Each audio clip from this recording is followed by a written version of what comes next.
Toronto, Canada comes the lead producer and hip-hop entrepreneur, Marco Polo. Fresh off of his European tour with Masta Ace and a tour with Apollo Brown, Marco Polo is a legendary producer known for classic albums such as A Brooklyn Story with Masta Ace, Afro Polo with Afro, and Midnight Run with Torre. Beyond the beats, Marco Polo is highly respected in production circles for his Pad Thai drum kit series, producer tools, and instructional videos that continue to inspire and influence beatmakers around the world. Tune in to learn about his journey in hip-hop, his recent tours in Europe, and what he's got coming next at 4 o'clock LA, 7 o'clock New York. Let's bring him in. What up? Peace, peace, peace, salute. How you I'm doing? good, my brother. It's an honor to have you on the Cristopolis show to talk about your incredible career. Man. Thanks for having me. Yeah, no, I appreciate you. You know, I think I always like to start off with like what you got going on recently, right? Like the recent tour, recent projects. You have such a dope story about how you came, to New York and Port Authority, and I want to make sure we jump into all that. But you just, have had multiple tours already this year and have so much going on. Maybe we can open up right there with your recent tours in Europe. Yes. So the last tour I was on in Europe was with my brother Apollo Brown. Shouts to Apollo Brown, dope producer, and he invited me on his Beat Life tour, which is basically us playing beats in Europe. It was nuts. I had a great time. We clicked. Shouts to Timmy, Apollo's manager, and also my booking agent. We had a great time just sharing instrumentals, no MCs, just beats and vibes. And we had a great time. Shouts to Apollo. It's very possible you will see us again doing that tour in Europe. Fingers crossed. We're working on some things. But yeah, that was the last time I was in Europe. Obviously, I'm there all the time with Ace because he's a legend and, they want to see him all the time. And now we're in a group, so I'm there too. So yeah, man, Europe shows us love all the time. We love going to Europe. We appreciate them. They're the best. Yeah, the Apollo Brown, Marco Polo like beat tour is amazing. Who would have thought this, a couple decades ago, like 20 years ago, the two producers are going to go and they're going to just play beats and people are going to show up and you're going to pack out cities in another continent, right? Who would have thought that? Yeah, it's amazing. It's definitely amazing. But I think there's a market now for instrumentals and beats, and you'd be surprised. People digest their music in different ways, and it opened my eyes to just the whole scene of just the producer and playing the instrumental. So it's a beautiful thing. Yeah, and in a lot of ways, you've ridden that wave because very early you invested in yourself.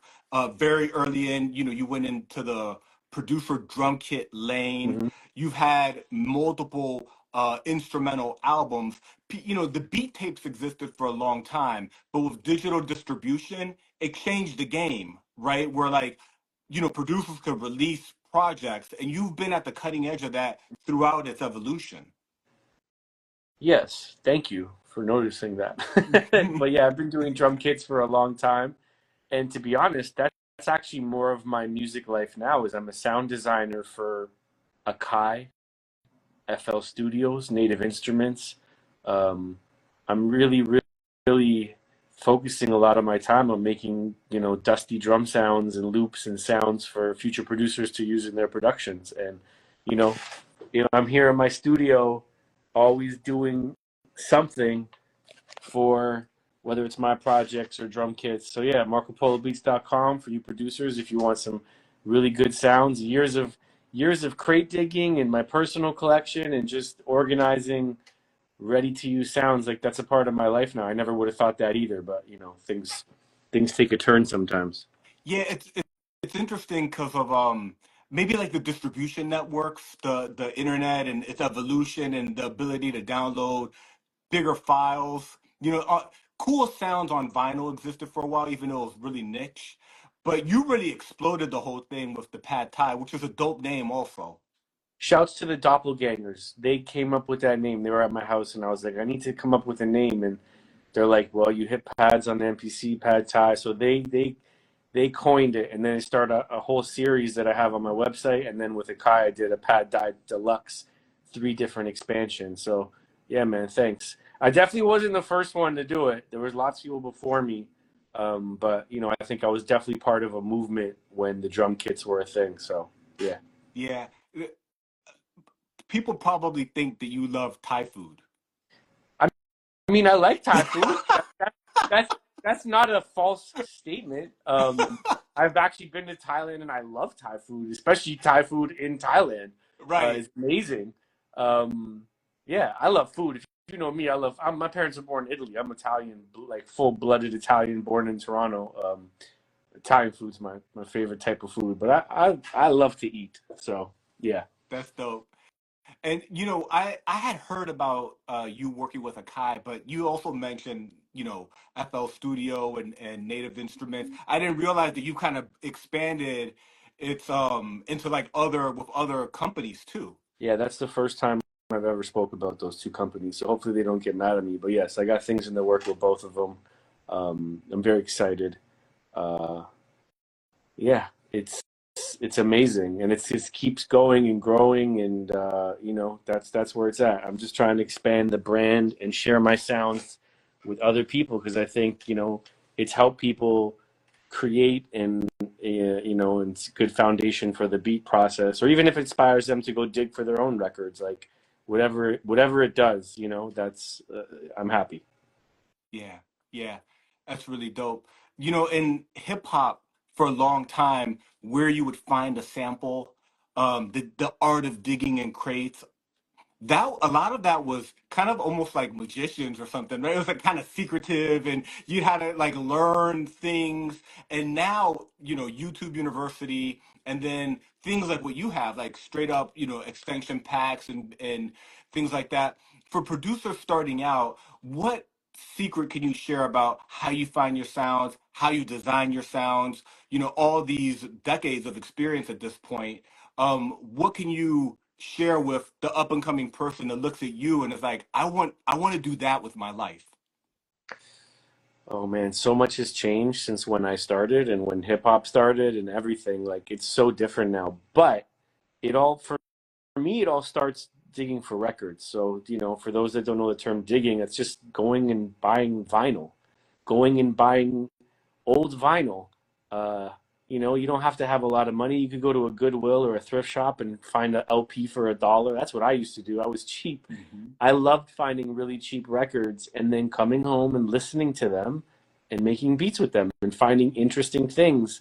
And, you know, the more you do it, the more you educate yourself. And that's what it is, really. Even besides the beat process, is just learning about music and old music and different genres, and, you know, learning, oh, this drummer played on this jazz record, and oh, now I see him on this record, oh, and now he's on this pop album. And then, you know, you just start learning about music. Like, you have to love music because, um, you know, that's what it is discovering sounds, and and then you kind of share that sound through your beats. It's how you take these sounds, and that's, you know, that's how I learned about a lot of things. And it was also listening to a bunch of producers before I made beats that made me want to know, what the hell is that? Where'd they get that sample? What's that record? And then, yeah, you know, all of that combined. So the foundation for me of the type of hip hop production I like is sample based. It's Yeah. always going to come from the records.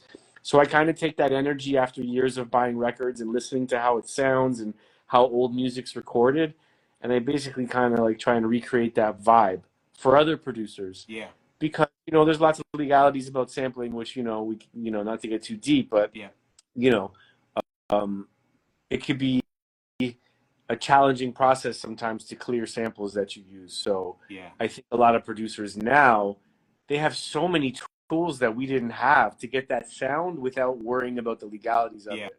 So many incredible sound designers and websites like tracklib.com that allow you to like sample old records properly right on the website. It's, man, I wish I had a lot of those tools when I was starting, but Yeah. the world Tracklib is, is wild. The fact that they do all that for you. yeah, I mean, you to pay for the service, but just the fact that it exists, like, you can go clear Bob James Nautilus right now. It's for so like crazy. The 500 bucks. whole Bob James, I don't know if it's the whole, but all of those samples from Bob James, Yeah, like those yeah. classic samples, are there. Yes, most of them are there, and it's really really dope. So yeah, it's great. The world is your oyster if you're just starting off as a producer. But I would definitely say go to the record store and buy some records. Build your own collection and listen and take that energy and put it into your beats, because that's what made hip hop so interesting to me is these beats. It was always the beats first, the rapping second for me. But the beats was like the sounds and what is this stuff? What are these drum breaks? What are these? What's happening? I wanted to learn how they were doing these beats. Yeah, So. yeah, it's dope. How crazy is your record collection now? Uh, my record collection is pretty dope. It's not as big as some of my friends. Like I have, I'm blessed. I have a lot of crazy nerdy record friends and their collections are insane. I would say I have like a lot of quality over quantity per Right, se. I can have a whole room in my house for my records, right. so it's got a dedicated room. Um, but it's good. It's a humble collection, but it gets the job done. And yeah, for me, I guess I'm more so of a music maker than a progressive ongoing collector. Um, like for example, the last 3 or 4 tours, like I've bought records, and sometimes I buy so much that I have to get them shipped, and I haven't Yeah, even had time to listen to the 3 or 4 batches of records, so I haven't been digging in a while because I haven't even listened to those records. right. So they're there when the moment comes up. Right now, I haven't been really listening to a lot of the newer crates that I've bought, but they're there and ready when I need the Yeah, inspiration. You know? yeah, that's dope. Yeah, right. Somebody that's holding something for a future moment in time when you need some sounds. It's like, let me go dig through those records from Italy or Australia or wherever. No, absolutely. And yeah, to be honest, the last couple of years I've really been challenging myself to learn how to make my own compositions and play my own stuff, but that still sounds like I'm sampling. Like I'm really pushing myself to do that and composing and make compositions that other producers would hear and think, "Oh, what's that sample?" It's like, "No, it's me. I did it." That's That's like really dope. that's the wave I've been on right now. Because I get bored of doing certain things, and then I gotta like learn something new and challenge myself. That's the only way I grow. So staying doing the same thing all the time for me is death. Yeah, So my recent wave is buying old synths and VSTs and like playing stuff and learning how to compose and make my own sounds that I think a producer would want to sample for their yeah, beats. I want to become the sample. I'm becoming the sample. yeah. So, That's dope. Yeah, like you've become the sample at this point. You've become the well, I source. want to. I got a lot of work to do, and I'm still learning, but we're getting there. Yeah, you just posted a synth, right? And you're so different instruments, especially older ones that they're not making anymore. They have different sounds. Those sounds are kind of stuck on that instrument. Yes, I mean that's another part of the process of learning about music and reading album credits. Is you see all the old albums used to tell you who played what instruments and what they were playing. So yeah, learning about old synths and what they played, and like you hear a song like "Summer Madness" by Kool and the Gang, and you're like, "What's that high pitched synth sound?" And then you go to the internet and you're like, "Oh, it's the I don't know if this is true, but it's like the Right. ARP 100 or the Moog or um, you know what I'm saying? Like Right, made from 1981 to 1984, and that's it. Discontinued after.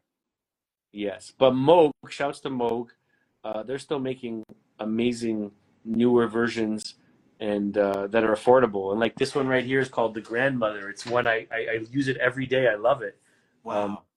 and I've been using it a lot in my sound design, and it's just fun as hell, man. It's like I'm like a little scientist here touching knobs. I don't know I'm not classically trained. Yeah. I just trust my ears and I play sounds and I'm like, oh, and sometimes I hear old records and I'm like, how did they make that sound? And like, I'll try and make the sound and learn. Like that's, you know, it's like going to school music and there's no graduation date. I'm gonna be in class till I die, and that's the fun part. So, yeah. That's dope. The Thank you so much for all the knowledge on sound design and how you uniquely approach it. There's another aspect of being a music producer that you've tapped into. Um, which is more kind of like that lane of sync licensing. You've worked with the Brooklyn Nets. You had music placed in video games like NBA Live, and you've had stuff on shows and movies. Can you talk to us about some of the places where people could hear some of what you've done, and then also maybe some of the business aspect of that? Yes. So that's also one of the benefits of making music that doesn't have unclearable samples is that you can license your music. So if you're making your own compositions or clearing your samples, you now have the ability to license your music to many people for commercials, for TV shows, for, you know, I did the theme song for the Brooklyn Nets that played on the Yes Network in New York. It ran for about 7 years. You could look it up on YouTube now. They retired it and they changed, a long time ago. But that was really cool. Um, I've had movies and music. Kick Ass 2 was another movie that me and Torre had a song called Danger in. I've been in tons of TV shows, all the MTV stuff like Pimp My Ride and I'm sure Jersey Shore and all those. I can't keep track of most of it. And then, I also have, I have a person who shops my music, like specifically for those types of things. And I give her stuff that is original. And, me and Ace have had songs that on TV shows and episodes. Oh, me and Stax had something in one of the Marvel Spider-Man or something. I forget. I should write it down. I really should. Up and coming producers is another great stream of income. Like it's so. Yeah, the irony, whether people are ready to hear it, is I make most of my money on other things, not making music. That's like the lowest source for me. Yeah. Not that I'm complaining. My sound design, my drum kits, licensing, live touring shows, those make me more money than my actual putting out music. Yeah. That's reality. So but a combination of all these things, I'm able to survive. So Yeah. No, that's a really valuable piece of information because as a producer, you're sharing your experience, but I think that also other people in other genres of music outside of hip hop, but also MCs, um, it's going to be a similar path, right? You're only going to get so much off of streaming. Everything else is going to be touring, merchandise, and other angles. People in LA, they sponsor their cannabis or their something, right? There's all sorts of ways that are outside of the song, right? yes. Absolutely, absolutely, absolutely, absolutely. I was trying to find a way to share the live stream to my stories, but I don't think that option exists, does it? Yeah, I don't know. I've never messed with it because when I'm when I'm on it, I don't want to like mess it up. Yeah, yeah, yeah. I'm gonna let it go. I'm gonna let it go. I'm gonna let it go.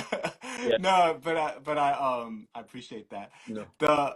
You shared today today a picture of you with Ace, and you said album 3.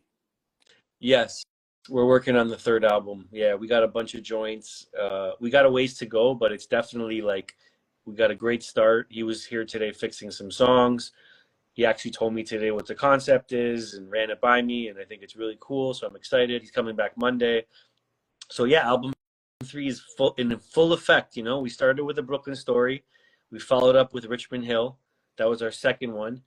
And the deluxe version of Richmond Hill is coming out soon, by the way, this summer with 4 bonus joints. And this new album hopefully will be done by the fall. That's dope. Could you share with us like the connection, like what does Richmond Hill mean, Brooklyn story, the connection between those, and I don't know how much you can share about the concept of the third, but whatever you can share regarding that. Absolutely. So, Ace, if you follow Masta Ace, he's really big into concepts and being conceptual, and his albums always have a story and they have skits.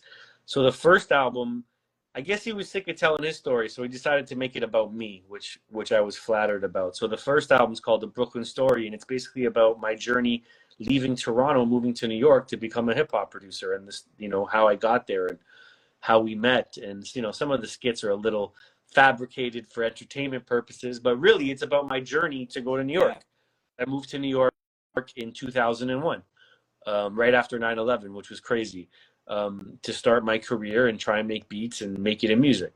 Um, so that's what a Brooklyn story is about. And we spelt it the original way that the Dutch people spelled Brooklyn.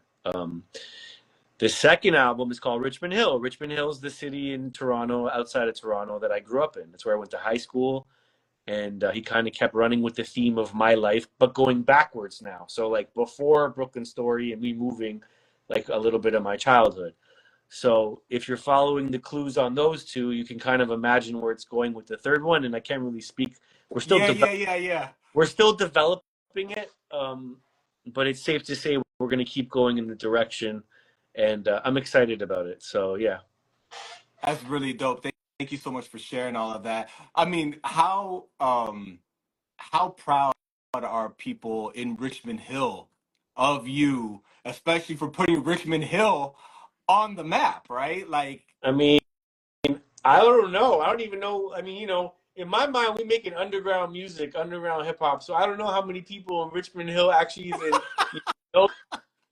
I don't know if my high school knows that we have a skit called St. Robert's Catholic High School. Like, I don't know. Maybe one day they'll all see it and be like, "That's cool." But I think some of my friends I grew up with that follow me are like, "That's so cool that you did that." And you know, for me, it's weird. Like I'm just like a beat guy. I just want to stay in the house and make beats. I'm not like not really one for attention. So sometimes it makes me feel crazy that he's writing these about me, and I'm like, ah.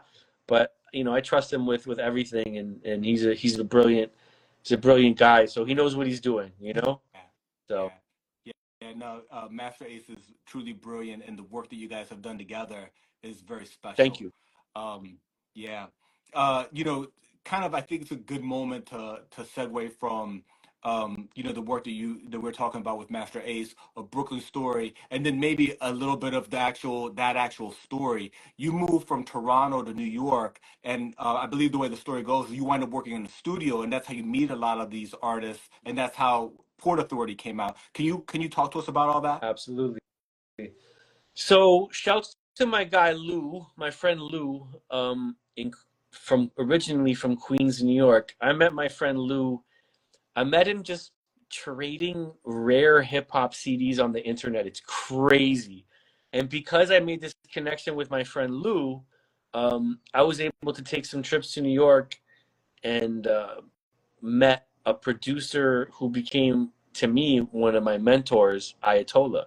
And if you're familiar with Ayatollah, he produced most notably Miss Fat Booty for Mos Def, Yeah. uh, My Life for Styles P and Pharaoh, and lots of the early Raucous stuff and Tragedy. And you know, he was a huge influence, and I loved his beats. And I got a chance to be around him, and I went to visit him at his studio. He was laying down beats for somebody, I don't know who, Inspector Deck or Mos or Quali, and it was a studio called The Cutting Room. And I was like, oh, cool. And I gave them like my resume because at that time I was finishing engineering school in Toronto and I wanted to get an internship. And I hit a bunch of studios, none of them hit me back. And the studio that Ayatollah was in, the manager was like, yeah, man, I'll take your resume. We were looking for interns. And I ended up getting an internship at that studio, which is crazy because it was right beside Raucous at the time, the later years of Raucous. And so right away, I'm in there making coffee. And I was like freaking Eddie Murphy in Coming to America. That like happy. At McDowell's, right? And yeah, and right away, I'm like next to sessions with Inspector Deck and Quali and Mos Def and Benzino. That was crazy. Benzino was like one of my first sessions. That's a whole other interview right there. But And right, but for people who don't know, Benzino is the guy who created the Source. yes, On top of his career, separate from his career. yes. So Benzino, like, both rooms locked out. It was madness. And yeah,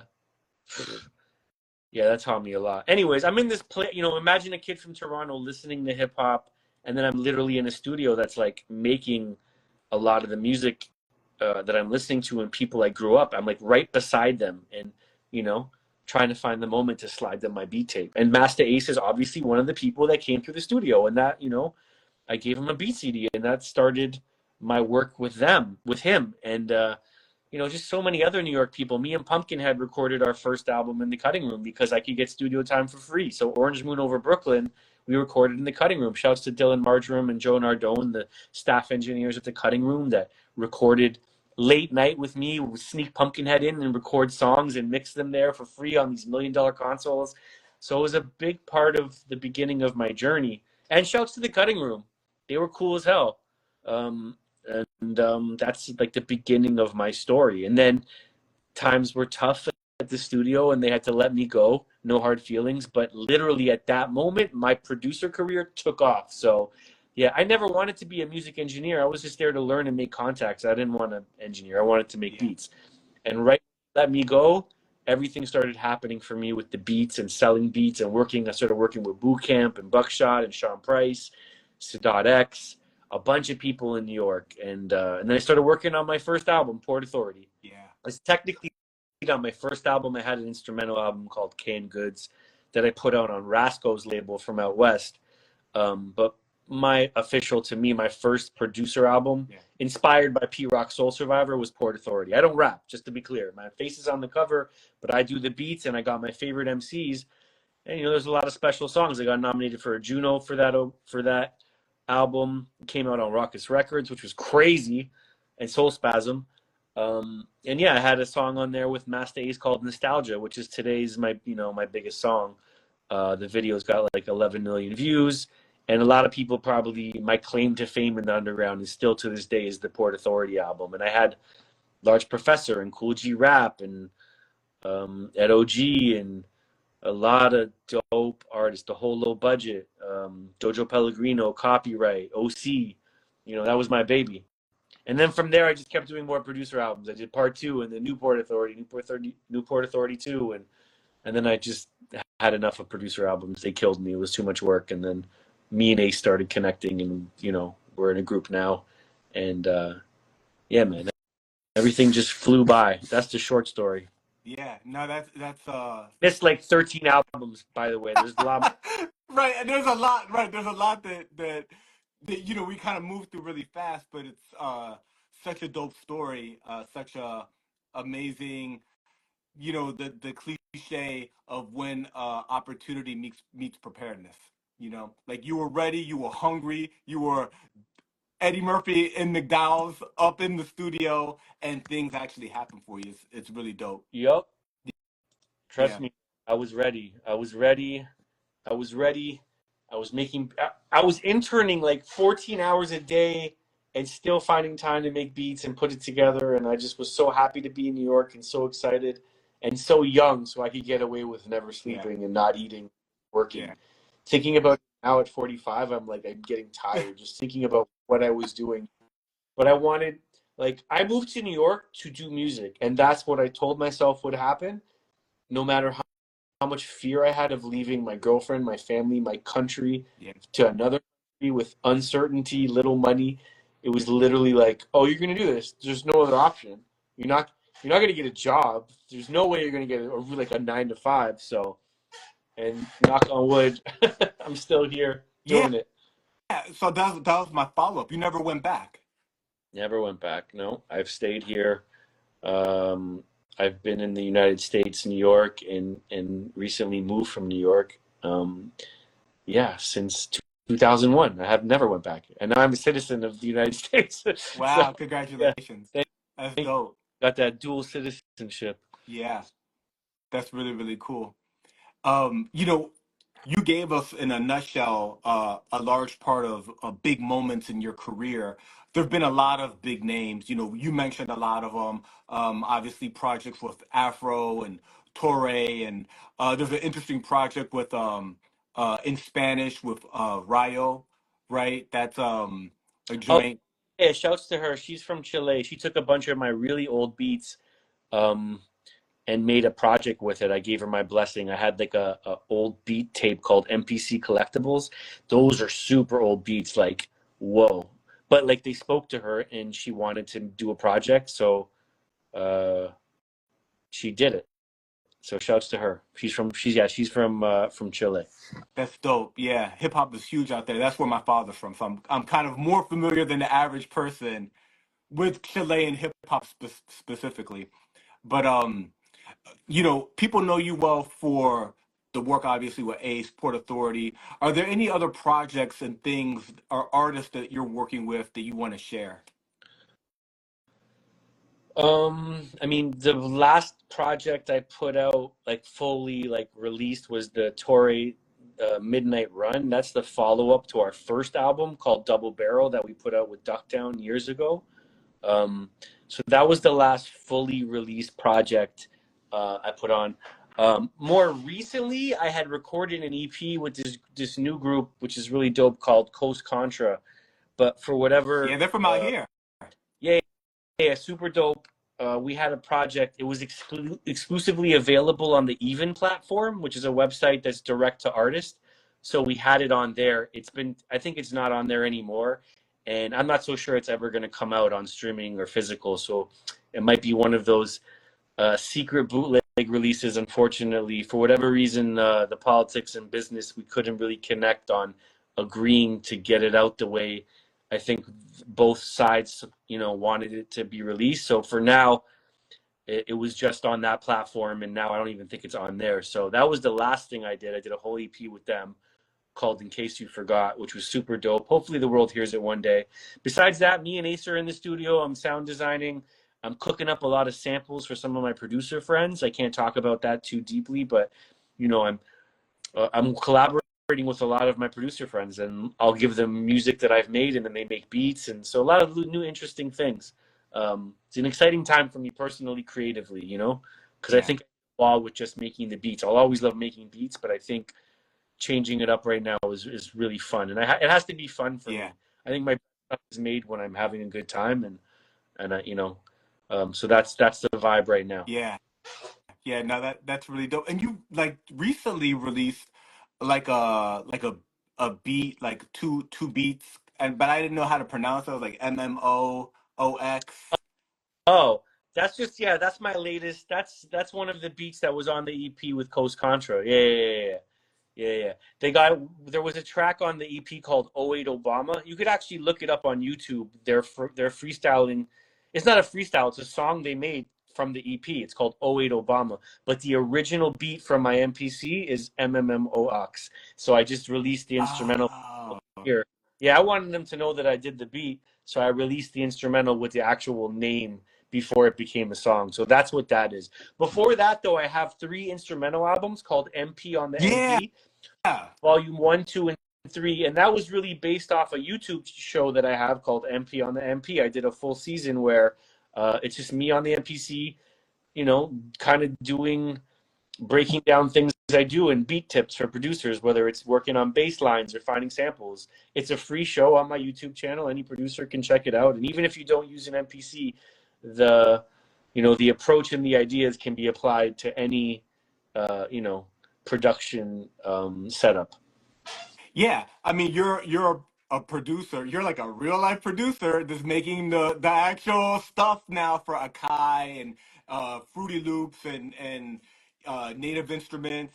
And here you are, kind of showing your approach to music, right? It's like your approach to sound design and making beats. Absolutely. I just like to make things that would excite me, that I would hear it and say, okay, I want to use that for a beat. Because sometimes for me, it isn't even a sample. It could be a drum loop or a snare or a weird sound. And then I'll start messing with it and it gets the creative juices flowing. So if I can contribute something like that that makes another producer excited to create, that's pretty cool. That's dope. And the MP on the MP, 1, 2, and 3, those were released as like projects like vinyl, and they're available for people to listen to those beats and everything. Yes, so all 3 of them are available on streaming, and then on my label, I pressed all of them up limited vinyl. You could buy them on my website, marcopolobeats.com. There's still copies. I only pressed 200 of each, and once they're gone, they're gone. No repress. So I highly suggest for the collectors, and also the beats are dope. Um, Go to my website and grab a copy because they're almost gone. And like I said, I won't repress them. That, part of the thing is 200 done, and yeah, so there's 3 volumes of that. It's like blue, red, and green are the covers. You'll see them on my website. I just put so much fire on my website, by the way, not to plug my website, but Yeah. with drum kits, there's so much rare stuff because I just moved and I got a chance to finally go through my like personal stash of vinyl. And there's so many goodies on my website for all you vinyl collectors. MarcoPoloBeats.com right now. Limited stuff, like, and literally, like, I'll find 2 copies of something, and like, things that sell for like $100 on Discogs, and they're on there. So I definitely would check that out. Yeah, yeah, that's I want to make sure that we unpack that. So are these like albums that you made, like the different albums that you've worked on with so the artists? Is it like that type of stuff, or is it producer like beats for them to sample? No, it's all releases I put out. I'm sorry, I'm going to type it for the chat right now. Yeah, Maybe we yeah. can pin it. There we go. So can I pin this comment? No, I can't. Anyways, it's right there, markpolobeats.com. No, it's no drum kits. It's just all projects that I've done, whether it's Port Authority, a copy of Port Authority, a copy of Port Authority 2, a copy of Double Barrel, the original pressing, because a lot of these things are hard to find now, and I have copies, but I don't need, if I have 5 copies, I just need 2. Yeah. I keep 2 for my collection, and the rest I want to share to people and collectors, and I've been putting them up, and like literally 3 seconds are gone, so like that's why I'm like, whatever's there, if you're a collector, I suggest you go check it out, and I love the music too. Besides it being rare, it's good. It's great music. Yeah. So Yeah, that's dope. There's another thing that you've created in addition to the albums that you've made and the pad thai. You're also known for a shirt that you kind of made famous. well, I don't know if it's famous. It's famous. Thank you, Hip Hop Jesus is also available on the website if that's what you're referring Yeah. to. And can I flip the camera? Yeah. Here, I got my little wall in the studio. Oh, dope. With my heroes here. Yeah. That's Marco with hair, Pete and Preem, and here's me with Alchemist and Madlib. But there's the shirt. There it is. There it is. Shouts to Apollo. Thank you, Yeah. Hip Hop Jesus. It's just a dumb saying. It's a dumb saying that I used to say because it was like a way of having gratitude for hip hop, and making this fictional hip hop Jesus. It's just really for fun and gratitude for having a life in music. And then my friends put it on a shirt. They made one for me, and I looked at it. I said, "Oh, that's dope." And then people saw me wearing it. They're like, "Where can I buy that?" And I'm like, And then I made them, and I took them on tour a few times, and I sold like 300 in Europe. It's crazy. So there's like, I have 10 shirts left. You can buy them on the website as well. Thank you, Hip Hop Jesus. If you're grateful for what the music and hip hop, it's not about religion, because people see Jesus and they get freaked out. But for me, it's like your hip hop Jesus could be anything. Your hip Yeah. hop Jesus could be DJ Premier. It could be my dad who inspired me. It's just a way of showing gratitude to the culture, and gave Absolutely. me a life. There's aspects of life that we can't explain. Yeah. Synchronicities you've experienced, your story is so beautiful because there's so many synchronicities that there's hard work and effort and grit and obviously talent. Anybody that listens to your production is like, this guy is special, right? You've got that. But there's also synchronicities. There's a guy you met on the internet that you come to, New York, and you wind up meeting Ayatollah at the studio next to Ruckus, and Ace walks in, and now you're on the 3rd album with Ace. This is like a lot of beautiful pieces that have come together. Exactly. I think when you change in any situation in your life, when you stay super positive, work your ass off. That's so underrated these days. I don't know. Work your ass off when you have passion about something, and you just have the mentality that you're going to do it. It might not be like right now, but you're going to do it, and like just put all your energy into things that will make that happen or get close. As far and crazy as the idea it is, like doing nothing will accomplish nothing. So, I took a leap of faith, and I got on a bus and, went to the United States. I'm not going to speak on how I got through and what happened. I'm a citizen now. Not right now. It's too hot right now. Too hot right now. No, all jokes aside, I am a citizen of the United States, and I have a lot of gratitude to the United States because moving to New York gave me my career and connecting with people, and I have like a living in music because of it. So I got so much love for this country.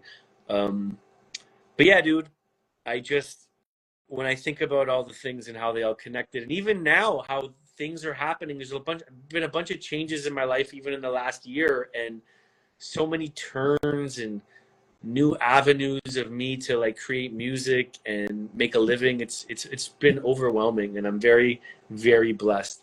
And there's some things I want to talk about that I can't, Yeah. but you'll know what they are very soon. And I'm blown away at what's going on right now, and I want to keep it going. So Yeah, that's really dope. Marco Polo, thank you for carving out this window of time and sharing your story with us. I want to make sure that we capture some of the things that you did, that you are able to share, and I totally respect things being, being shared when they can and when it's the right time, But you were able to share with us that there's a deluxe version of Richmond Hill dropping in the near future, and then that you're also working on the new installment, the newest album with you and Masta Ace. absolutely. So the deluxe version of Richmond Hill will drop. The pre-orders are up now on Fat Beats, our record label. Fatbeats.com. You can pre-order it. It's got 4 new songs, remixes, and some new songs. And yeah, we're working on the new album that'll be dropping. Hopefully, I hope the end of this year. Me and Torre's new album, which I hope people keep discovering, called Midnight Run, is on streaming, and you can buy the vinyl on my website, or if you see Torre, you can get it directly from him. Um, and yeah, hopefully I'll be working on some other things. I got so many beats that I want to share. So hopefully I'll connect with some other projects too this year. But yeah, look out for the new album with me and Ace. And for you producers, I'm always cooking up something for you to make beats with. So I'm all over the place. That's dope, brother. Thank you so much. Hey, it's an honor to build with you, Marco Polo. Thank you, man. Thanks for having me, and thanks for taking the time to invite me on your show. Appreciate you so much. Build with you soon. All right. Salute. All right. Peace. Peace.